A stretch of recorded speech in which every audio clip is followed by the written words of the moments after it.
Oh, it's a shark. Dun, dun, dun, dun, dun, dun, dun, dun, dun. Hello, everyone. Uncle G here. Thanks for coming. Today, I'd like to talk to you about something that I'm interested in, and that is the Japanese art of haiku poetry. Now, I know what some of you are thinking. Haiku poetry. I would rather watch paint dry. Totally boring. See what I did there? Well, two things.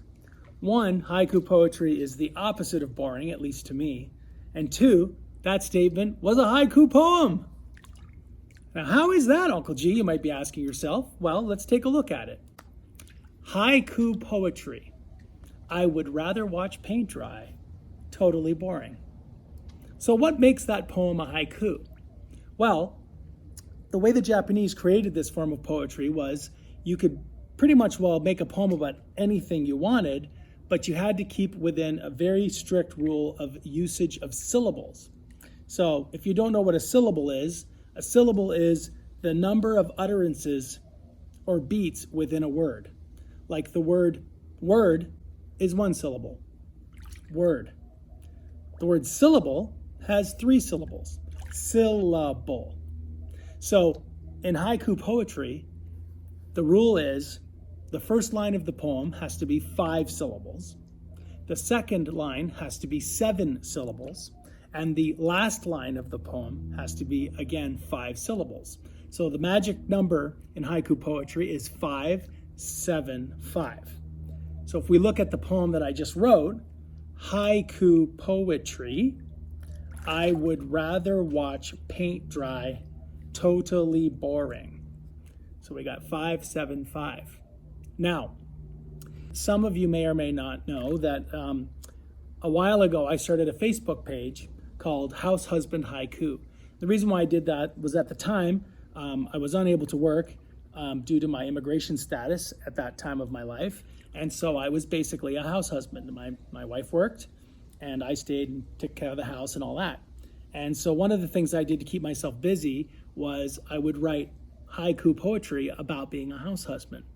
So, it'd be poems about, doing laundry or other domestic chores or just anything. And I would write a haiku and sometimes I'd post a picture with it. And if you want to check out House Husband Haiku on Facebook, it's still there. So you can check it out, House Husband Haiku. So the first haiku I ever wrote as for the House Husband Haiku page was about doing laundry. I was just sorting laundry and I was thinking to myself, I don't remember, there's some clothes in this laundry that I don't remember seeing Georgia wearing, right? And so I wrote the poem and this is how it went. This is my first haiku that I ever wrote in my life. And it went like this. Laundry, cunning foe. I fight, yet you multiply. She never wore this. So that was my first haiku. And you can write a haiku about anything, but I guess the key element is because you've only got 3 lines and you've got limited syllables, 17 to be precise, what you want to try and do is you can try and make them like funny, or you can try and make them clever, or it could be it could be anything. It could be a love haiku too. That's really the trick to doing haikus that are, I guess, good, if you will, is that you're getting a lot of meaning without using a lot of words.